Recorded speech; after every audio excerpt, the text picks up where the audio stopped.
ए आकाशवाणी जम्मू है। बडलै खबरें च तुंदा स्वागत। पैह्ले खास खबरें कन्नै मैं जगमोहन शर्मा। फौज दे शीर्ष नेतृत्व दा आखना है जे अग्निपथ स्कीम गी वापस लैने दा कोई सोआल गै पैदा नेईं होंदा। लेफ्टिनेंट गवर्नर मनोज सिन्हा होरें आखेआ जे औंदी अमरनाथें दी यात्रा लेई सुरक्षा सने लोड़चदे सब्बै बंदोबस्त करी लैते गेदे न। ऐत दी बड़ी मती गिनतरी च श्रद्धालुएं दे औने दी मेद है। कश्मीर घाटी च त्र'ऊं बक्ख-बक्ख टाकरें दौरान सुरक्षा बलें 7 आतंकवादिएं गी मारी मुकाया ते प्रधानमंत्री नरेंद्र मोदी होरें 44वें शतरंज ओलंपियाड दी ऐतिहासिक मशाल रैली दी शुरुआत कीती। खबरें दी तफसील कन्नै विजय बजाज। मुल्खै दे सभनें शा बड्डे सैनिक नेतृत्व दा आखना है जे अग्निपथ योजना गी वापस लैने दा कोई सोआल गै पैदा नेईं होंदा।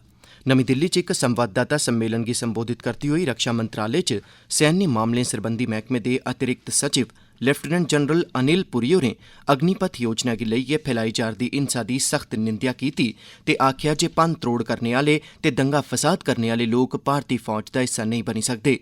उनें आखेआ जे अग्निपथ योजना लागू करने दे पिच्छे दा मुक्ख मकसद मते शा मते नौजवानें गी फौज च भर्थी करना है। हमारे को यूथफुल प्रोफाइल चाहिए बिकॉज आप सबको मालूम है 2030 के अंदर हमारे देश के अंदर 50% पीपल 25 साल की उम्र से कम होंगे। नो यूथ हम सबको मालूम है रिस्क ज्यादा लेता है, उसके अंदर जुनून ज्यादा है, जज्बा ज्यादा है। इस जुनून जज्बा को कैप्चर करना जरूरी है। हम चाहते थे कि ये यूथफुल प्रोफाइल आने से जोश और होश का कंपोनेंट है ये तकरीबन बराबर हो जाए। लेफ्टिनेंट जनरल पुरी होरें आखेआ जे सेना च एह् सुधार करना मते चिरै थमां बकाया पेदा हा। उनें गलाया जे अग्निवीरें गी लेइयै सरकार पास्सेआ केईं खेत्तरें च कम्म करने लेई आरक्षण दी बवस्था रखी गेदी ऐ ते जेकर कोई अग्निवीर राष्ट्र दी सेवा च शहीद होई जंदा ऐ तां ओह्दे परोआरै गी 1 करोड़ रपे दी सहायता दित्ती जाग। एयर मार्शल सूरज झा होरें आखेआ जे भारती वायु सेना च 24 जून थमां अग्निपथ योजना तैह्त भर्थी शुरू होई जाग। इस मौके वाइस एडमिरल दिनेश त्रिपाठी होरें आखेआ जे अग्निपथ योजना च महिलां ते पुरुष दवै हिस्सा लेई सकदे न। जम्मू कश्मीर भारती जनता पार्टी दे प्रवक्ता अभिनव शर्मा होरें विरोधी पार्टिएं दी सख्त नुक्ताचीनी करदे होई आखेआ जे अग्निपथ योजना बारै नौजवानें गी गुमराह करियै एह् दल मुल्ख भरै च हिंसा भन्न त्रोड़ ते बदअमनी फैला करदे न। मीडिया लेई जारी इक बयानै च बीजेपी प्रवक्ता होरें आखेआ जे फौज कदें बी मुल्ख च बड्डे पैमाने पर नौकरी देने दा इदारा नेईं हा, सगुआं इस योजना दे शुरू होने कन्नै मुल्खै दी सैन्य बवस्था च सुधार होग ते नौजवानें गी बी एह्दा फायदा पुज्जग। फौज दे अलावा होरनें खेत्तरें च कम्म रोजगार हासल करने च भी उनेंगी मते मौके थ्होङन। उनें आखेआ जे बरोधी धड़े अपनी सियासत चमकाने लेई देसै च कानून बवस्था दी स्थिति खराब करा करदे न। लेफ्टिनेंट गवर्नर मनोज सिन्हा होरें आखेआ जे औंदी श्री अमरनाथ जी दी यात्रा लेई लोड़चदे सब्बै बंदोबस्त कीते गेदे न कीजे प्रशासन गी मेद ऐ जे इस बारी बड़ी बद्ध गिनतरी च श्रद्धालु श्री अमरनाथें दी यात्रा लेई जम्मू कश्मीर च औङन। श्री सिन्हा होर कल अपने अवाम की आवाज़ कार्यक्रम दौरान बोला'रदे हे। इस मौके उनें लोकें गी गुजारिश कीती जे ओह् नियमित तौर उप्पर योग दा अभ्यास करदे रौह्न कीजे एह्दे कन्नै ओह् सेहतमंद रेही सकदे न। उनें आखेआ जे जम्मू कश्मीर दा प्रशासन ते इत्थूं दे लोक मुल्ख भरै थमां अमरनाथें दी यात्रा पर औने आह्ले श्रद्धालुएं दे स्वागत आस्तै पूरी चाल्ली त्यार न। प्रधानमंत्री हुंदे दफ्तरै च राज्यमंत्री डाक्टर जितेंद्र सिंह होरें आखेआ जे अमरनाथ जी दी यात्रा गी सुरक्षित ते व्यवस्थित बनाने आस्तै सरकार पास्सेआ भलेआं अज्जै कल्लै दे उपाएं कन्नै अगेत्रै गै त्यारी करी लैती गेदी ऐ। रामबन जिले दे पत्नीटाप च कल पुलिस ते सिविल प्रशासन दे आला अधिकारिएं दी इक बैठक दौरान बोलदे होई डाक्टर सिंह होरें उनेंगी निर्देश दित्ता जे ओह् सुरक्षा लेई ड्रोन टेक्नोलोजी ते मौसम सरबंधी जानकारी आस्तै भलेआं अज्जै कल्लै दी टेक्नोलोजी दा इस्तेमाल यकीनी बनान। उनें आखेआ जे यात्रिएं गी मौसम बारै सटीक जानकारी देने लेई सोशल मीडिया ते डैशबोर्ड इंतजामें दा इस्तेमाल भी कीता जाई सकदा है। उनें आखेआ क्योंकि अमरनाथ यात्रा प्रारंभ होने वाली है, प्रशासन ने बड़ी सतर्कता बरतते हुए काफी हद तक प्री एम्प्टिव प्रिपेयर्डनेस इस समय रखी है। सिक्योरिटी की दृष्टि से, सुरक्षा की दृष्टि से टेक्नोलॉजी का पर्याप्त उपयोग करते हुए यदि कोई संदिग्ध गाड़ी, कोई संदिग्ध मूवमेंट होती है उसको किस प्रकार डिटेक्ट किया जाए उसकी भी व्यवस्था की जा रही है। काफी समय के बाद एक लंबी अवधि काल तक अमरनाथ यात्रा रहने वाली है, उसको लेकर के यहाँ पर हर प्रकार की व्यवस्थाएं शौचालय से लेकर के भोजनालय तक सरकार की ओर से उपलब्ध करवाने की व्यवस्था हो रही है।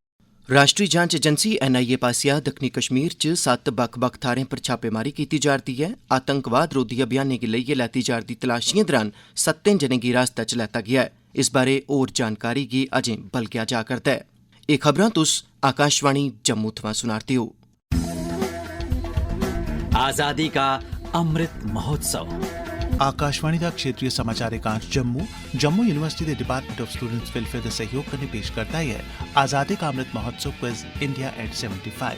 श्रोताओ, अज्ज दा सवाल है, उस महिला स्वतंत्रता सेनानी का नाम दस्सो जेहड़ियां आजादी के बाद पहली महिला केंद्रीय मंत्री बनियां ते एम्स अस्पताल की स्थापना च भी उनका महत्वपूर्ण योगदान रहा। एदा जवाब तुस साढ़े ईमेल एड्रेस india75quiz@gmail.com पर भेजी सकते हो। सही जवाब भेजने आले श्रोताएं चा पर्ची राएं ताल करिए त्रऊंगी जेतू घोषित किया जा। जवाब दे कन्नै अपना पूरा पता जरूर लिखियो तां जे तुंदे सर्टिफिकेट डाके राएं तुंदे घरें तक पुजाए जाई सकन।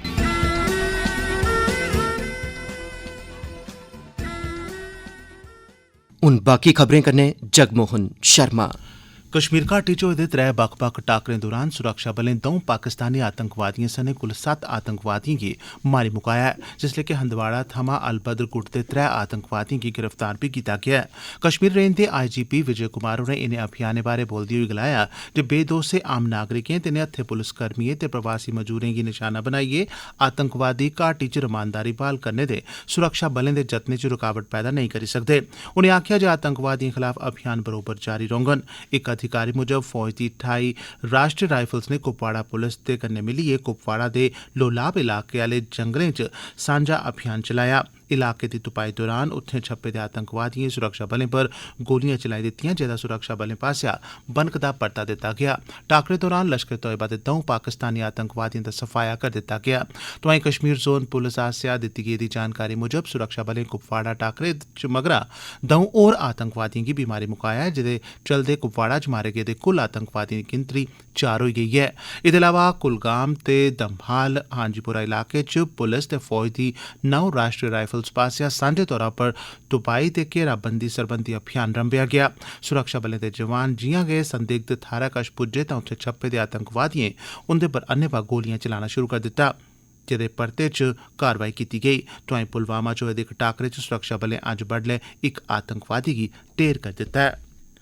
प्रधानमंत्री नरेंद्र मोदी होरें कल नमीं दिल्ली दे इंदिरा गांधी स्टेडियम च 44वें शतरंज ओलंपियाड लेई ऐतिहासिक मशाल विले दी शुरुआत कीती। इस ब'रे पैह्ली बारी अंतर्राष्ट्रीय शतरंज महासंघ फिडे ने ओलंपिक्स दी रिवायत मुजब शतरंज ओलंपियाड दी टॉर्च यानी मशाल विले दी शुरुआत कीती है।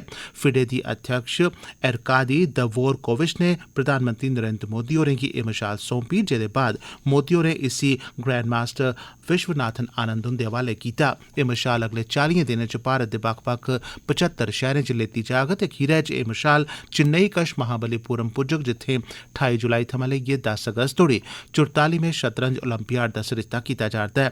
हर शैह्रै च इस मशाल गी उस राज्य दे शतरंज ग्रैंड मास्टर दे सुपुर्द कीता जाग। इस मौके प्रधानमंत्री होरें आखेआ जे शतरंज दा खेड्ड सभनें गी एह् सिक्खेआ दिंदा ऐ जे कामयाबी छड़ी उनें लोकें गी थ्होंदी ऐ जेह्ड़े दूरा दी सोच रखदे होई पूरी निष्ठा ते एकाग्रता कन्नै अपनियां योजना बनांदे न। उनें आखेआ जे स्कूलें च भी शिक्षा दे इक जरिये दे रूपै च शतरंज दा इस्तेमाल कीता जा करदा ऐ। कल 21 जून गी मनाए जाने आह्ले अंतर्राष्ट्रीय योग दिवस पर मुल्खै दिएं जेह्ड़ियां 75 ऐतिहासिक ते सांस्कृतिक थाह्रें पर योग दे कार्यक्रम लोआए जा करदे न, उंदे च जम्मू कश्मीर दियां 3 विरासती थाह्रां बी शामल न। इंदे च जम्मू च पाकिस्तान कन्नै लगदे अंतर्राष्ट्रीय बन्ने कश स्थित आरसपुरा सेक्टर च सुचेतगढ़ थाह्र, श्रीनगर च स्थित ऐतिहासिक डल झील आह्ली थाह्र ते अनंतनाग जिले च स्थित मारतंड सूर्य मंदिर शामल न। प्रधानमंत्री हुंदे दफ्तरै च राज्यमंत्री डॉ जितेंद्र सिंह होर आरसपुरा सेक्टर च सुचेतगढ़ आह्ले बन्ने कश आयोजित होने आह्ले योग कार्यक्रम दी अगुवाई करङन, जिसलै कि सेहत ते परिवार कल्याण राज्यमंत्री डॉ भारती प्रवीण प्रवार होर अनंतनाग जिले दे मारतंड सूर्य मंदिर च लोआए जाने आह्ले कार्यक्रम दी अगुवाई करङन ते पंचायती राज ते केंद्रीय राज्यमंत्री कपिल मोरेश्वर पाटिल होर डल झील श्रीनगर आह्ले योग दिवस कार्यक्रम च शिरकत करङन। नमीं दिल्ली च अज्ज साइबर सुरक्षा ते राष्ट्रीय सुरक्षा दे बारे च इक राष्ट्रीय सतह दे सम्मेलन दा सरिस्ता कीता जा'रदा ऐ। एह् सम्मेलन मुल्खा च साइबर अपराधें पर रोक लाने गित्ते मते शा मते लोकें च एह्दे बारे जागरूकता फैलाने दे मकसद कन्नै कीता जा'रदा ऐ। केंद्रीय गृहमंत्री अमित शाह, संस्कृति मंत्री जी किशन रेड्डी, गृह राज्यमंत्री अजय कुमार मिश्र ते होर केईं संगठनें दे प्रतिनिधि इस सम्मेलन च हिस्सा लैङन। अखीरै च खास खबरां इक बारी परतियै फौज दे शीर्ष नेतृत्व दा आखना ऐ जे अग्निपथ योजना गी वापस लैने दा कोई सोआल गै पैदा नेईं हुंदा। लेफ्टिनेंट गवर्नर मनोज सिन्हा होरें आखेआ जे औंदी अमरनाथें दी यात्रा लेई सुरक्षा सने लोड़चदे सब्बै बंदोबस्त करी लैते गेदे न ते कश्मीर घाटी च 3 बक्ख-बक्ख टाकरें दौरान सुरक्षा बलें 7 आतंकवादियें गी मारी मुकाया ऐ। एह्दे कन्नै गै खबरें दा एह् बुलेटिन समाप्त होगा।